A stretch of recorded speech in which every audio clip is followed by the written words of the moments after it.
One of the voices that was also in the program that I wanted to find a small way to pull in as well was Hal Puthoff. And I have a couple questions about that, but I think first we actually have a clip from the program, one more clip that features Hal Puthoff. We want to watch that. Stanford-trained PhD physicist Dr. Hal Puthoff has been involved in highly classified programs for the DoD and intelligence communities. Dr. Puthoff was senior advisor and contractor to a number of UAP programs for the Defense Intelligence Agency. I mean, I've signed security oaths, TS, SCI, Gamma, HCS, I mean, a whole line of things. Well, if you get access to this information and this information and this information and this information, you will not reveal it to the public. And if you do, you will go to jail. Sign the piece of paper, okay? Sign the piece of paper. So until there's some statement on high that somehow abridges that, oh, for sure, I would go to jail to say things that I know, that I've been exposed to in the program. I love that. Yeah. It's so great that you got him. Obviously, he's been involved in the government's investigation of various, unknown and anomalous phenomena dating back to the Stargate project. I will say that I found some of his comments a little bit sobering, although, he has ventured this before, I think, at the first Soul Foundation Symposium. But he indicated that there have been discussions about disclosure in the past, but that basically that it was decided that it wasn't a good idea or it wasn't a good time. Based on the insiders that you've spoken to, what do you think needs to be different this time for us to cross the finish line?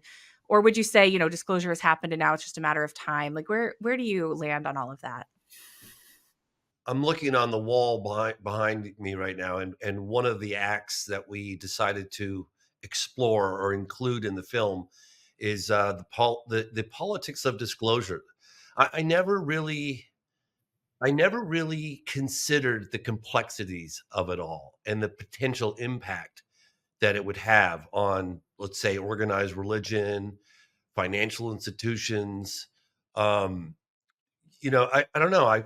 For me, I used to always sort of think in the past, like, wow, it'd be so amazing to discover that we're not alone in the universe and have this big kumbaya moment and group hug and yay, it's so unifying to everybody. It'll be amazing. We'll finally see ourselves for who we really are as one race, one species, one planet. Isn't that great? But as I've gotten more into my investigations, I'm starting to believe that it's a far more complex issue than that, and that and I think that Hal puts it so beautifully. He was involved with looking at the different factors of what needs to happen prior to just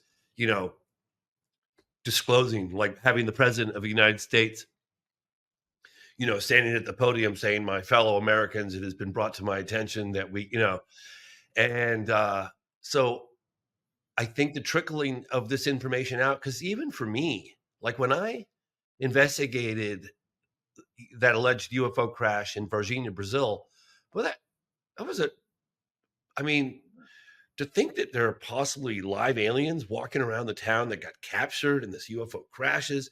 I mean, that's just, if that happened, and of course, obviously I'm convinced after years of investigating that it did happen, but boy, that's tough to process, even for me, who's been in the field for a long time now. I get it. I can imagine Joe Public coming to terms with that. Like, it's so left field, they wouldn't even know how to process it. I remember one time I interviewed these group of hospice workers, and there were these 5 or 6 women in Phoenix, Arizona, on March 13th, 1997, when that massive boomerang-shaped object floated over their house. And they said we were outside having tea discussing the ailments of one of their patients. And all of a sudden, this like city thing, I mean, it was the size of a city. They said it took 5 or 10 minutes. I mean, they just looked up, they could see the compartments, and it was so quiet, it just floated right over the top of them. And then they went right back to their tea and their conversations. And I said, you didn't run inside your house, call 911, get the camera, get the car, chase after it? No, we didn't. Really? And it kind of like what I realized then was that sometimes it's almost too much to process. It's like Kirk saying when he came home with it to his wife, like trying to wrap his mind around, and it's sometimes I wonder about that. I've had the same experience. I've gotten back from trips to Brazil just so gobsmacked by I think I I think I met a guy who drove an alien. I really do. I really believe that.